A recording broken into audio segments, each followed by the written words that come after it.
Hi, I'm Dan Zeli, president of PMI Calumet chapter, and I'd like to welcome you to Leadership Impact 21, a professional development day conference for business leaders in the greater Calumet region through Northeast Indiana. PMI Calumet chapter has over 2,000 project managers, business leaders, functional managers, and information technology professionals covering multiple industries from energy and gas, steel, refineries, healthcare, education, insurance, manufacturing, services, transportation, and they have one common goal, and that need is data. In this session, we are going to cover an exciting major infrastructure project called the Greater South Shore Initiative. With me today, I have a distinguished panel I would like to introduce. In my upper left-hand corner, I have Matt Wells, Director of External Engagement and Partnerships with the Office of the Chancellor at Purdue University Northwest. Matt is the Director of External Engagement and Partnerships at Purdue University Northwest, where he serves as the university's primary business development executive and liaison to the public and private sectors. Thanks so much, Dan. It's great to be with you today. Thank you, Matt. Also below Matt is Gordon Gill. Gordon Gill, partner Adrian Smith and Gordon Gill Architecture. Gordon is one of the world's prominent exponents of performance-based architecture. His work, which ranges from the world's largest buildings to sustainable communities, is driven by his philosophy that is purposeful relationship between formal design and performance, and that there is a language of performance, which is the basis for his practice, which form follows performance. Say hello, Gordon. Hi, Dan. Thanks for having us today. And last but not least, Tom Dockich, who a lot of you have met earlier this year in the All Indiana Conference. Tom Dockich is a managing member of Digital Crossroad. He has over 35 years of practice and centered on the development of telecommunications and data centers, including more than $500 million in transactions from sales or mergers of companies, both domestic and international. Tom has represented and been part of legal and development teams that own urban data centers throughout the world, including Digital Crossroads Center Campus in Hammond, the Quinby Building in Los Angeles, G&O Telehouse in London, data centers in Indianapolis and New York City. Tom? Yeah, thanks for having me. Wonderful. Well, thank you. Great panel. Okay, at this point, I'm going to turn it over to Matt Wells from Purdue Northwest. Matt? Well, thank you again, Dan. On behalf of the three of us here, we're very excited to share some information with you and with the whole PMI chapter about something that we think is not only very exciting from a development standpoint, but from the vantage point of a multi-stakeholder collaboration that is doing something that hasn't been done in this part of the world. So, what I'd like to maybe start off with our discussion today, I'm really pleased to have, two brilliant partners in this endeavor. Most of what I do is simply to help convene and connect. And so, the first question that I wanted to address today really goes to Gordon. So, Gordon, I wonder if you could maybe start off by sharing a bit about what exactly the Greater South Shore Initiative is. Wow. Well, sure. Thanks, Matt. This is a very large question that we have about, quite frankly, our nation. And when we think about the Greater South Shore, we really think of the United States and the future of the United States as it relates to our economy, our culture, and quite frankly, the kind of science-based technology that we think will determine our future on a global stage. So what is the Greater South Shore project? For us, it's really an understanding of the assets that we have in the Midwest as a kind of central hub, logistics, data, personnel, land, a fantastic freshwater resource in the Great Lakes system, and really a real strong desire on behalf of leadership in the region to kind of rethink the future of the Midwest. And I think that, Tom is an example of that. Certainly Purdue Northwest is an example of that. And we're very happy to be here with PMI today. So the Greater South Shore really is an opportunity for us to look toward our future, to kind of think about planning in the next 20, 25 years as a regional strategic process by which we introduce infrastructure through data as the kind of platform for advancing culture, economics, lifestyle, quite frankly, and thinking about the Midwest and the Greater South Shore specifically as the kind of leader in this field. That's excellent. Well, I'm going to go ahead and pull up real quickly here. We have a couple of slides just to provide a bit of a visual. So, the hope, if this process continues the way that it has gone so far, the overarching goal is to leverage a lot of the assets that we see in this particular geographic footprint here in both South Chicago, Northwest Indiana, on into South Bend, that all happen to be connected by rail, by road, and by fiber. And in a way that brings those three factors into play with one another to stimulate new kinds of economic development. We've been really pleased here at the university. Our chancellor has agreed to chair this initiative. The steering committee is comprised right now of the metropolitan planning organizations that represent both Northwest Indiana, kind of North Central Indiana, and then Chicago, CMAP, as well as several economic development organizations, the Northwest Indiana Forum, One Region, as well as some partners that are coming on board in the Chicago proper area, to really provide the local grassroots level of input to Smith and Gill and the other project members in this endeavor. And the process thus far, has been thanks to the generous support from the Mansueto Foundation, and we're looking in the next few months to continue moving things ahead with a more specific master development vision. Tom, I wonder if you could maybe tell us a little bit. Gordon mentioned the centrality of fiber infrastructure, access to data at a scale that allows for different types of economic development, different types of household use. Can you tell us a little bit about the latest at Digital Crossroads and the work that you're doing with some of your partners around broadband and fiber optic infrastructure? Yeah, thanks for tossing me the microphone, and Dan, thanks for having me on here. Here's the story. We in Northwest Indiana have historically not done things as well as we could. We sometimes think we're part of Chicago, but we're in Indiana. Sometimes we don't feel like we're part of Chicago, but we don't feel like we're part of Indiana. So let's just take the elephant in the room and kind of run through this. This is a Calumet Region initiative. We have to get comfortable. We as people from Northwest Indiana have to get comfortable that we belong and that the table is set for us. We don't have to barge our way in. We don't have to feel guilty or negative about being part of it, because we have so many great attributes. We have so many natural parts of our community that are serious infrastructure.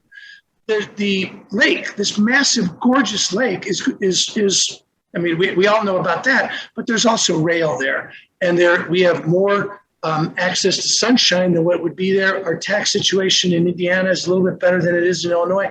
All those sorts of things we've done historically as being people from Northwest Indiana. We've done a poor job of exploiting that. I don't think anybody would argue with that.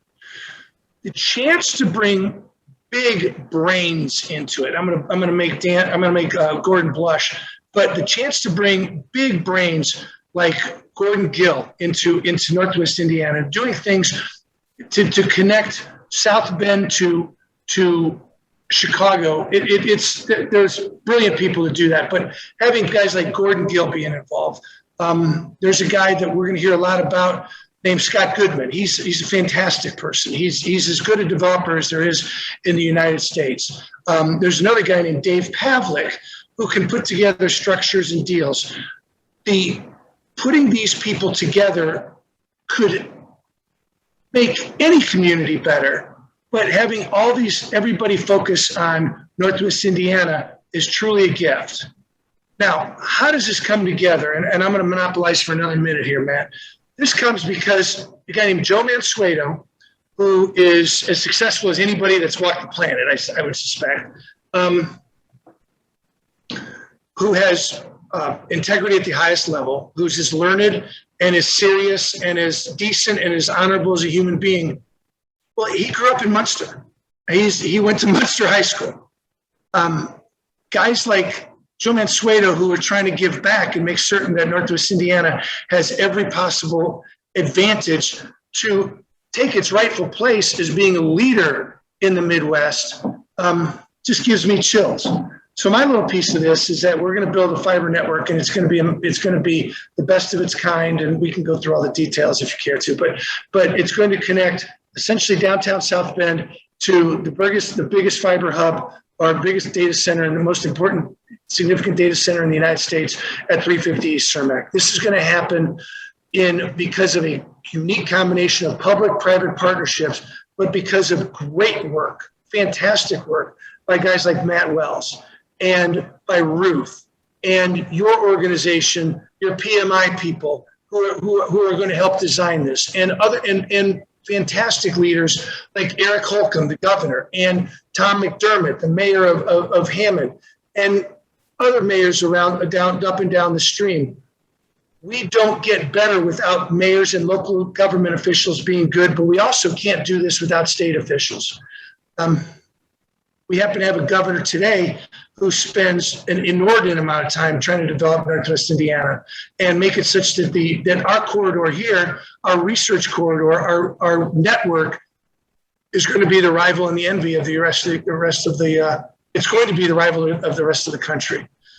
Dan, your organization has been around for so long and done so many great things. True Northwest continues to get bigger and better. Bringing in Gordon just makes my job that much easier. Tom, I think that's a significant point, that you raise about the cooperation that's happening both at the municipal level, the state level, between the public and private sectors. Can you tell us a little bit about what's distinctive about this particular fiber corridor that you've been working on with partners like Vivacity, like the company that owns the concession on the Indiana Toll Road? Why is it significant that we have this uninterrupted, 150-mile pathway of fiber? Think about the computing power it took for us to go to the moon. At that time, it was the state of the art. We thought Tang was a big deal, but all this computer that we solved problems with computing that was astounding for the time. Today, we take for granted that amount of computing. In fact, our desktop almost has as much computing power as what it took for us to go to the moon in the first place. There are groups of people around the country, around the world really, but groups of people around the country who are trying to solve bigger issues. Solve cell replacement, where we have cancerous cells in our body. Maybe we can basically create a way to replace those cancerous cells with other cells, with healthy cells. Maybe we can figure out how to not use oil or PVC is made out of petroleum-based products. Well, maybe we can figure out how to make it out of seawater, or maybe we can figure it out of seaweed or other parts of that. The amount of computing power it takes to do that is staggering. It's called quantum computing. It doesn't exist today. It can't exist today. Our minds, or at least my mind, isn't geared up enough to be able to develop and figure out what quantum computing means. But it's on its way. And there's developments being made at major universities around the country and around the world to create what's called quantum computing. Gord's organization has taken architecture and taken the creativity that it applied to using alternative ways, renewables, those sorts of things to that. Well, there's also equally important people who are doing that with computing. Indiana, because we have such a great fiber network, because we have this amazing toll road, because we have this great entrepreneurial spirit, because we have this amazing union labor force, and we have all this leadership for construction, we're positioned to become a part of that. So we don't look at the world in terms of saying we want to control the world with our quantum corridor. What we want to do is we want to make it such that the smartest, brightest, most amazing minds in the country are looking at coming to us, looking at coming to house their computer, to house their research, to make it part of where they're going tomorrow.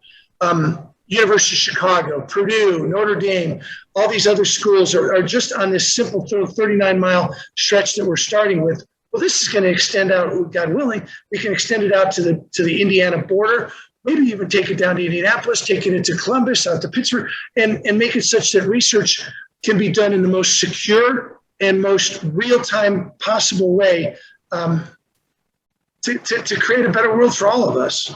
I can't stress how much this is collaborative. I mean, I can have a good idea and I can hire people that are wonderful, but without Purdue, without guys like Gordon, without Julian Suedo and Ruth and those groups making a commitment to say, okay, Tom, we'll give you the resources to go figure out an idea, but you got to basically make it work. That's what I'm doing, and that's what we're doing as a group. Mayors like the mayor in Gary, the mayor of Hammond, the mayor of all these people want these big, brilliant minds to come here. Let's see if we can make it happen. I think we can. That's great, Tom, and I appreciate the shout out, especially to that's Ruth Warren.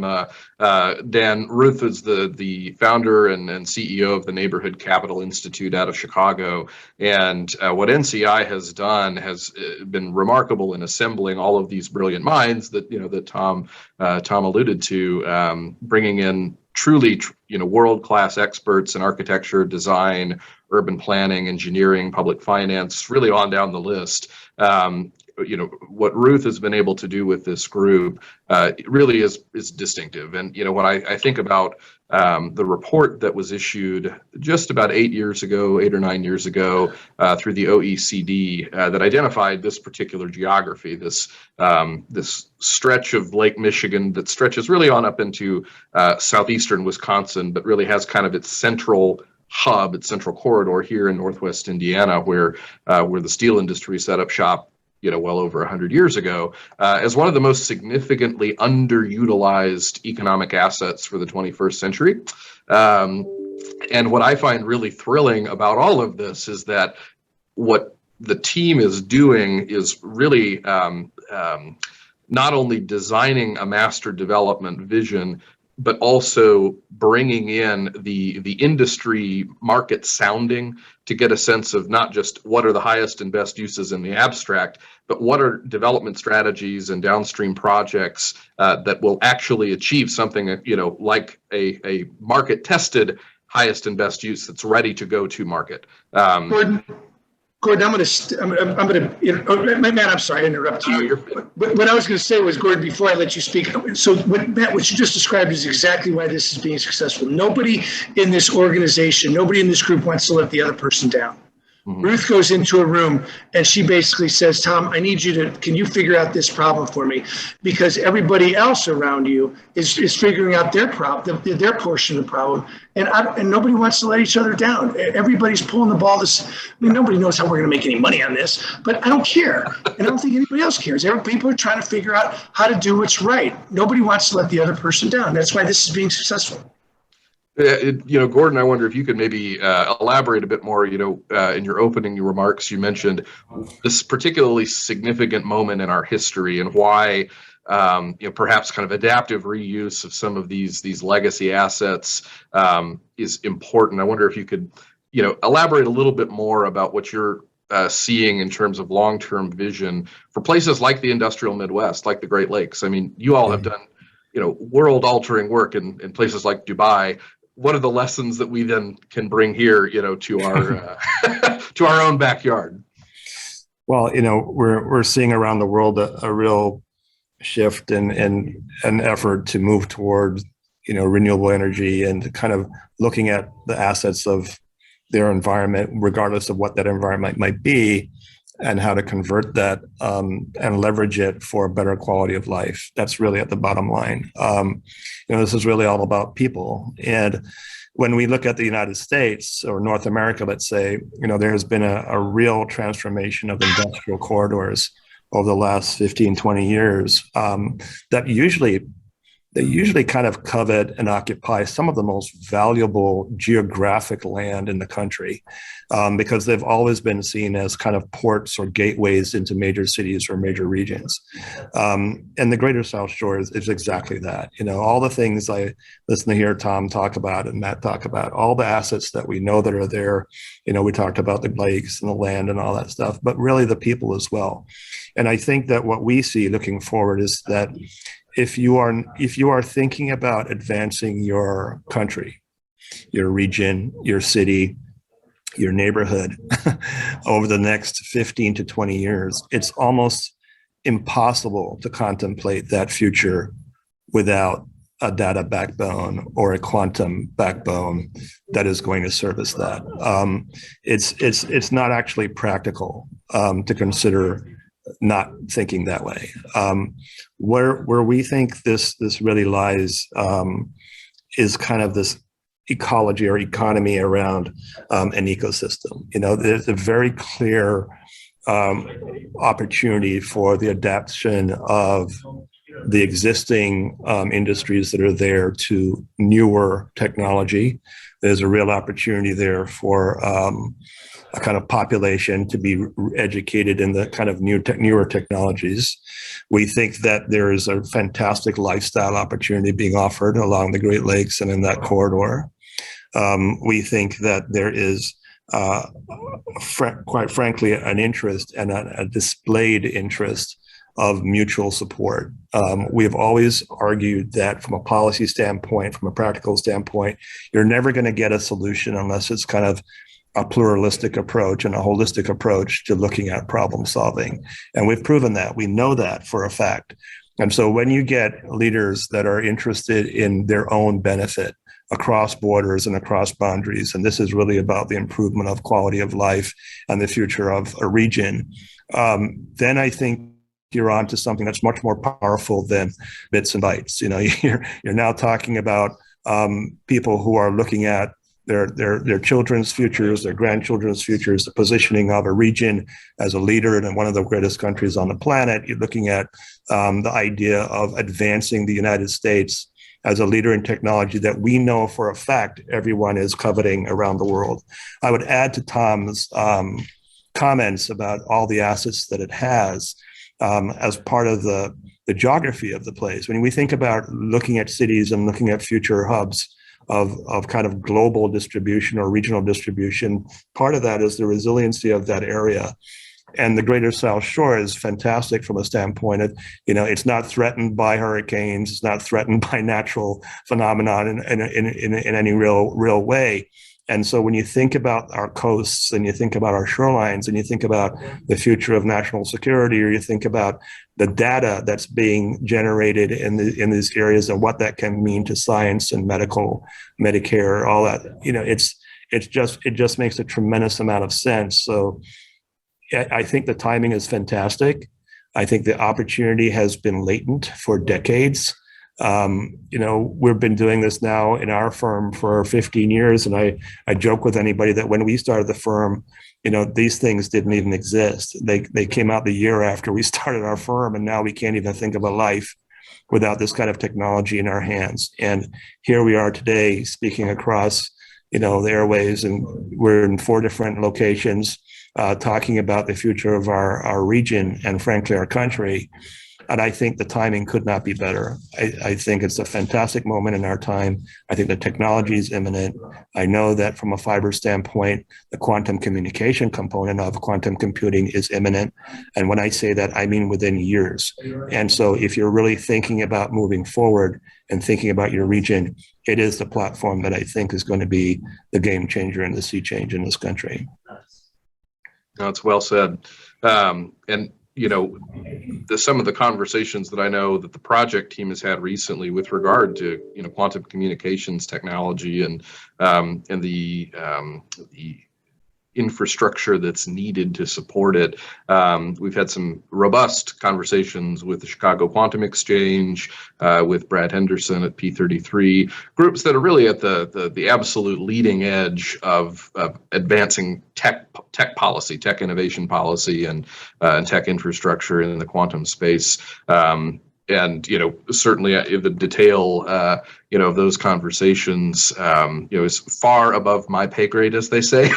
but from what I've been able to gather, the digital infrastructure that's being developed here and the plan to build around it, it's pretty distinctive in that it would be perhaps the first of its kind in North America, and perhaps more broadly, given the size and length of the uninterrupted contiguous fiber corridor, the low latency, the speed, everything that it can do. Tom, you mentioned the connection to the data center at 350 East Cermak. Can you elaborate a little bit more why that's significant and what kind of downstream benefits that has for us to be, more or less plugged in directly to that data center? Everybody is trying to differentiate themselves. Every municipality, every group across the country has to have something that differentiates themselves. Chicago is uniquely positioned because Chicago is the center of the country. 350 Cermak is literally used to be the R.R. Donnellly building. It's right next to, it's very close to McCormick Place. And there's so much rail underneath it. And the co-location of data center companies and enterprise companies and big companies that actually create the internet is located there. Well, you have to be tied to that. And the speed of light, as everybody that's watching this and knows better than I do, light has physical properties. It takes longer for light to travel this far than it does that far. So you want to be as close to the source as you can be. Running the most secure, highest density, computer optic driven network right into the core of the backbone of the internet is our goal. We're going to drive with the resources and the people. We're going to be able to hopefully be able to drive industry leaders to attach to that and then it makes it such that individual mayors, individual places can compete to get those research facilities to come to their home. Candidly, I don't care where these companies, these research companies, or where these big thinking companies go to. I just want them to come here. And if they go to one town versus another one, okay, that's fine. I want dance people to get more work out of that. I want really smart people to look at us and say, Gordon, go make this, go design our headquarters that's going to be in fill in the blank, Miller or wherever. If we don't, it's just a great moment for that. And we started that with the Mansueto Foundation and with Governor Holcomb and Mayor McDermott. Tom, can I just add to that for a second? And maybe you can comment on what I'm about to say. I find it fascinating that we're in a moment in time where it's not as if the leadership of the region is looking for policy to define the future. I find it really interesting that technology and infrastructure in particular is what's going to really adjust and define the policy that leads the future. And I find it fascinating that at this moment in time, which we've seen, throughout our history, maybe a few times at the invention or the cusp of new generations of development. I find it really interesting that what we're really talking about here is having an infrastructure-based platform that allows everything from quantum communication to clean energy to transportation to intelligent operations, and having communities that become part of a platform where, for us, in the architecture piece or the planning piece, the buildings themselves are part of the infrastructure, and the people that live in those buildings and work and play and go to school and hang out by the park and go fishing on the lake, they are part of the economy that ends up being benefiting from this infrastructure. It's ironic because it can sound as if we're talking about laying fiber underneath in a right of way underneath a road that nobody ever sees. But what we're really talking about is creating a place and a destination in the greater South Shore that is coveted not just for its intelligence, but for its quality of life, and speaks to a future way of life that currently today is not evident in the United States. I find that from a technological standpoint to be a fantastic kind of method of moving forward. I don't know how you feel about that, but. So the first part of what you said, I have not had one, I'll call them politicians, but one elected official since we started this 3.5 years ago, whatever it was, say no to anything reasonable that I've requested. I mean, it's really true.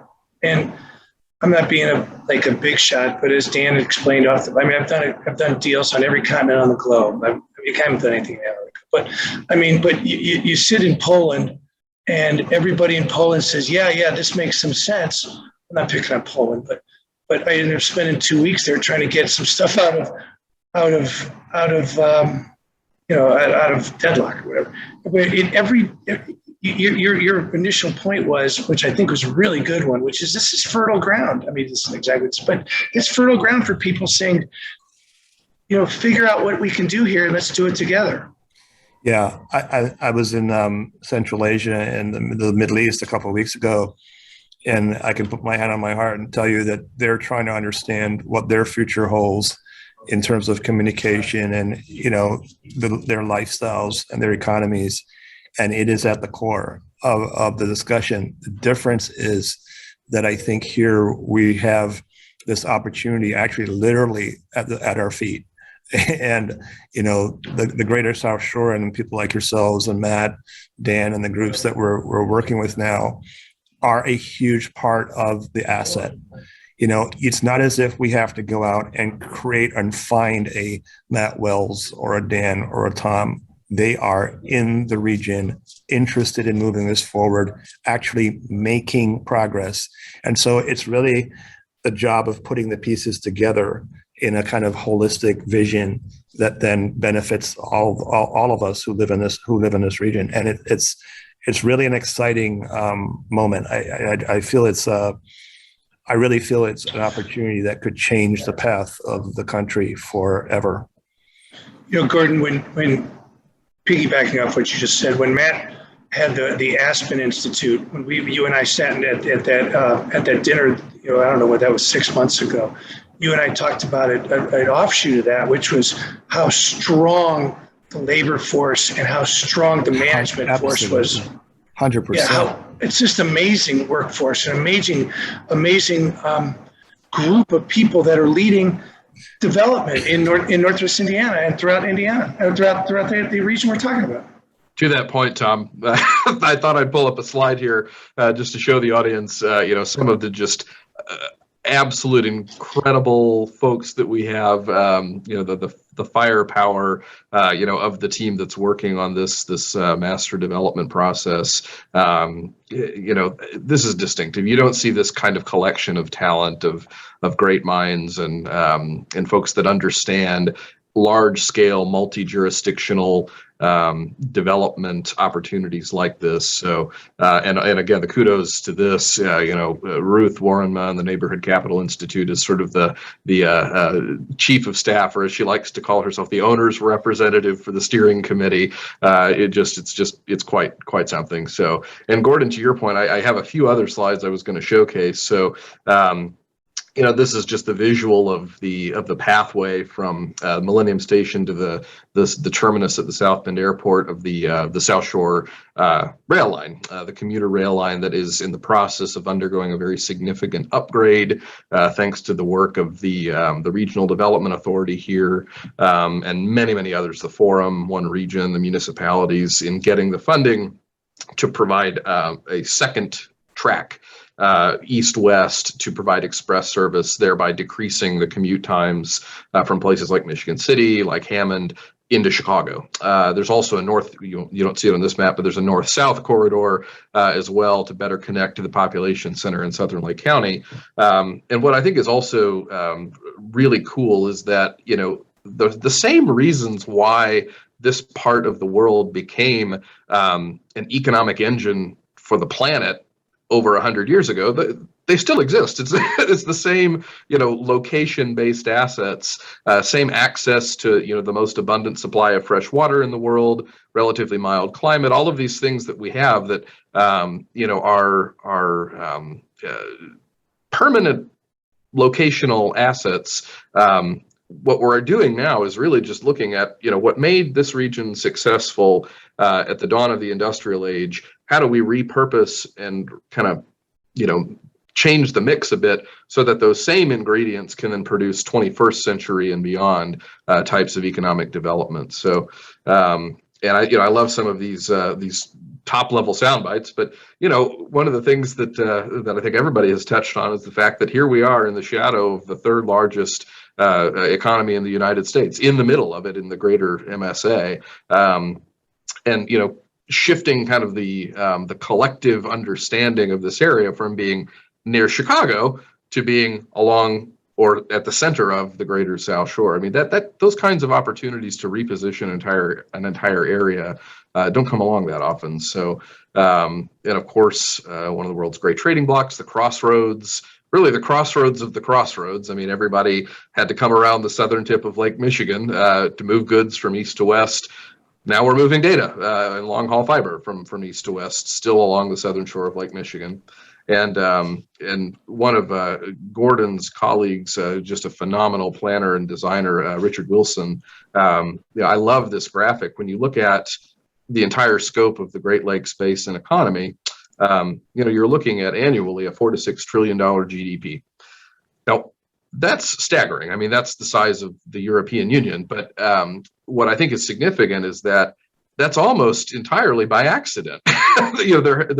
There's no real significant ongoing economic collaboration in large parts of this kind of mega region.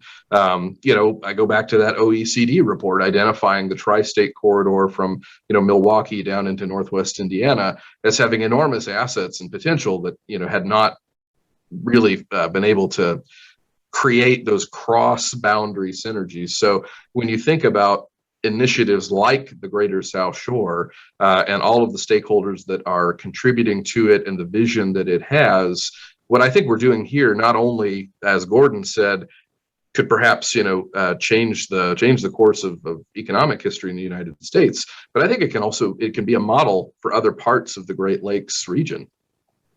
Absolutely, Matt. Yeah, I think that's the key.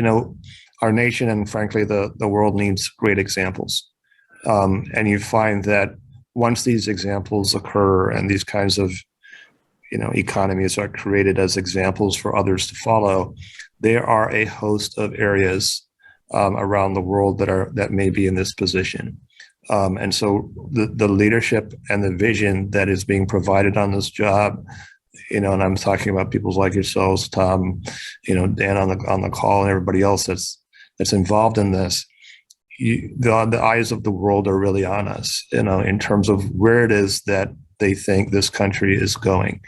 And we know that there are bits and pieces of things that people are talking about, but it's very difficult to find an opportunity where the entire kind of holistic picture can be stitched together in one place that makes sense.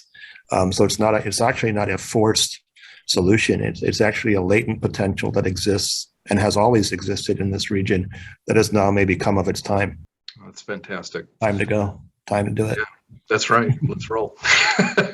Dan, I know we're probably coming up a little bit on time. I wanted to make sure that, if you had some questions that, your PMI members might like to hear.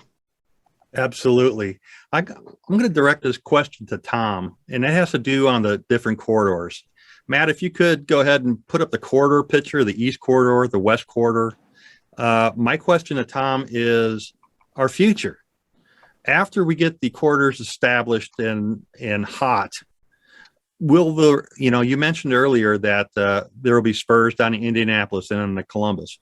What about our friends on the east side of the state, say Fort Wayne, another major business center in the state of Indiana?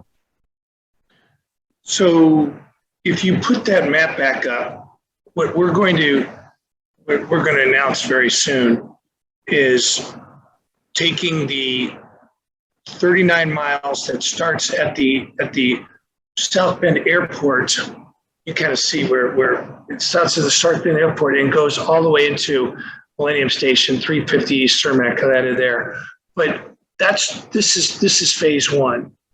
Going over to the Ohio border is a priority. It's a strong priority.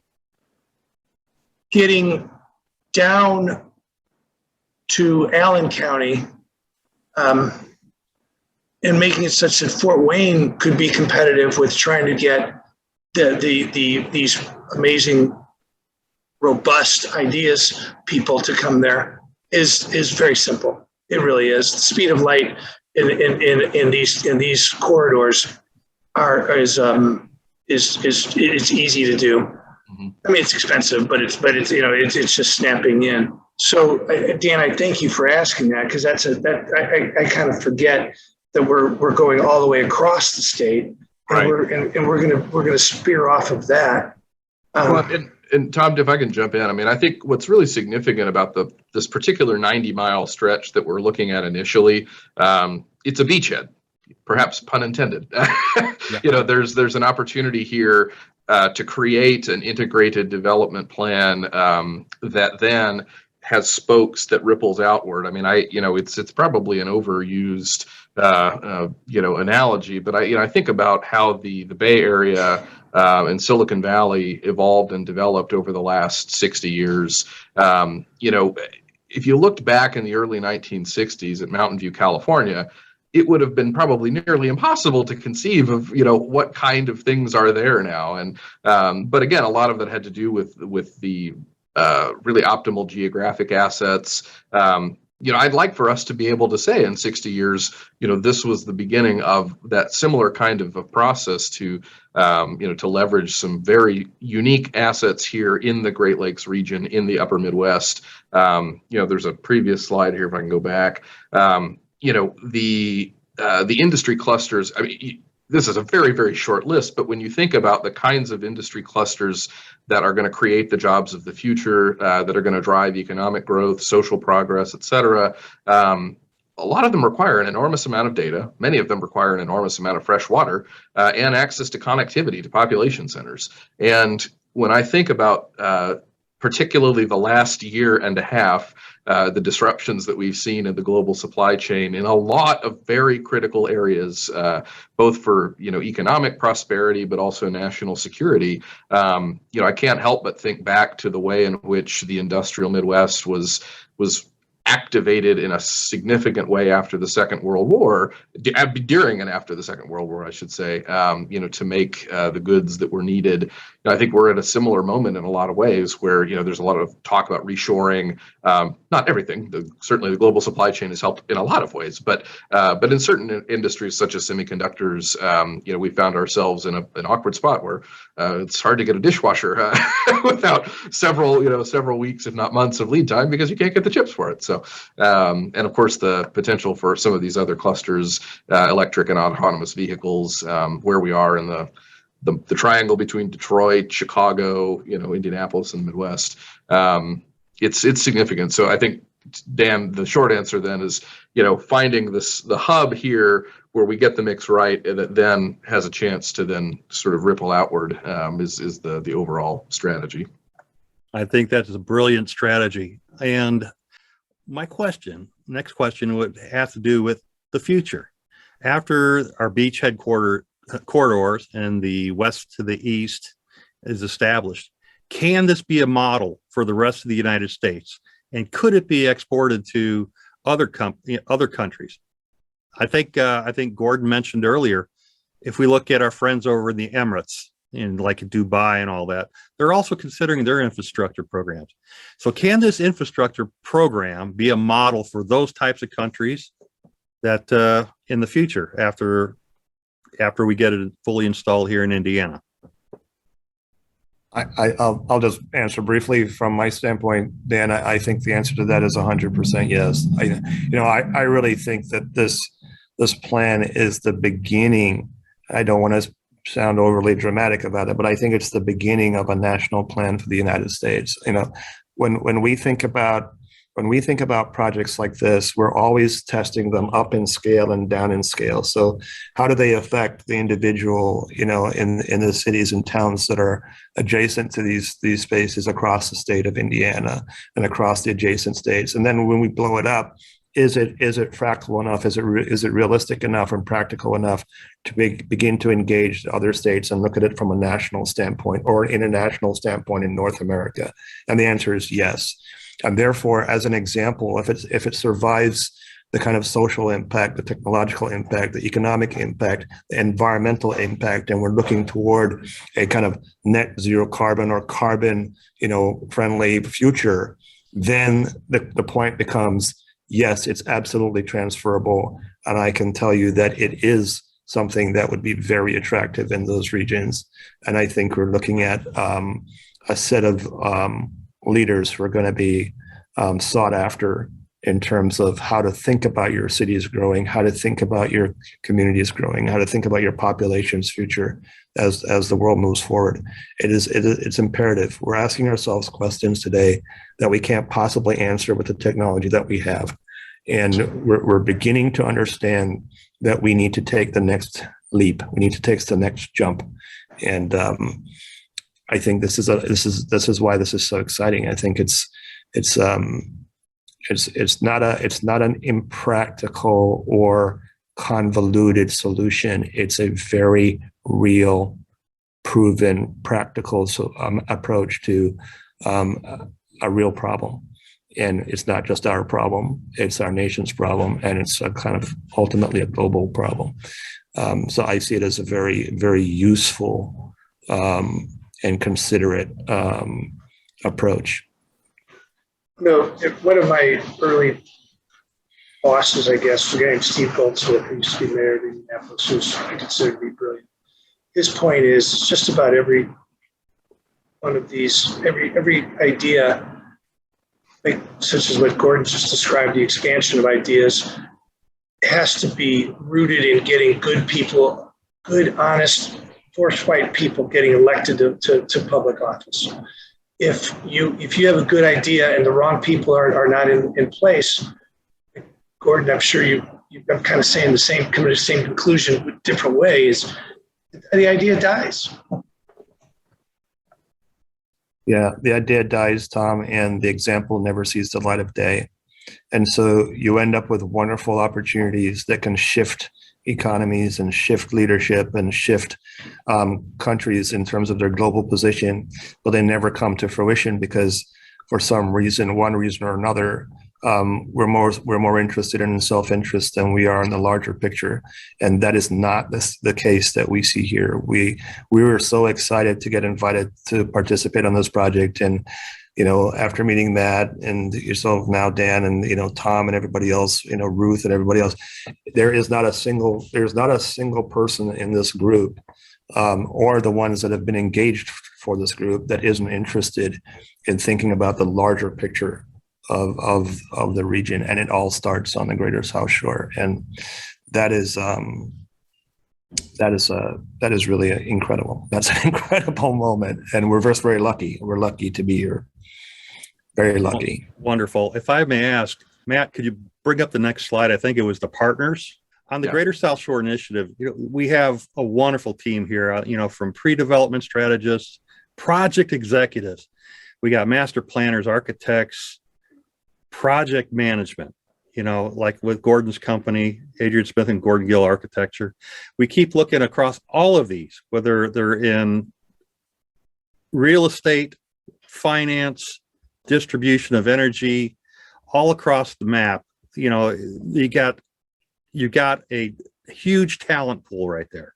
And when we look at the Project Management Institute here in the Calumet region, the Calumet chapter is a link from industry into the project management and business professional worlds here. That's why we partner with Purdue Northwest, is to go ahead and bring our interested parties together to bring them the knowledge about this.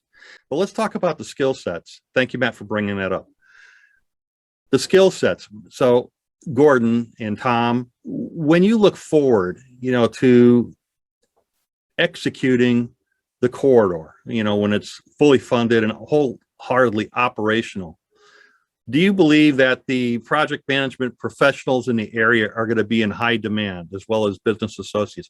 What do you think the viewpoint is for working with some of these companies in our area, from the state line to Michiana and then over into some of the other communities such as Fort Wayne, Indianapolis, down into Columbus, Terre Haute, Evansville? What do you think about that? If we don't do it, we're missing an opportunity to expand those areas just as much. Bringing rural broadband to those areas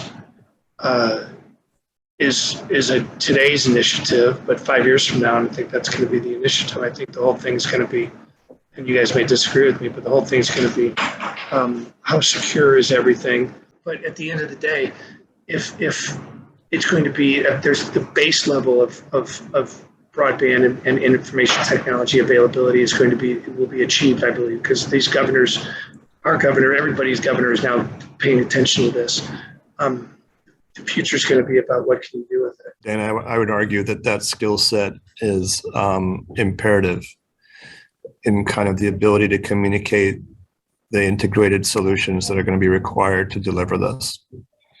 I think it's no longer about siloed skill sets. I think that the PM kind of role, the idea that you have a broader kind of intellect around multiple aspects of platforms that can come together and how they come together to form circular economies. I think at every scale, whether it's a campus, a town, a village, a city, a metropolis, a state, I think you're going to see that skill set as a coveted need. Without it, I think you will find a lot of lost souls, and that's without question in my mind. Wonderful. Gentlemen, I'll go ahead and say thank you right now. And it's been an interesting roundtable discussion. So today, folks in the Professional Development Day Conference, I want to thank our panel, Matt Wells from Purdue Northwest, Gordon Gill from Adrian Smith and Gordon Gill Architecture, and Tom Dockage from Digital Crossroads. Gentlemen, thank you for providing your insight, and please stay tuned for additional on-demand content from your Project Management Institute Calumet chapter.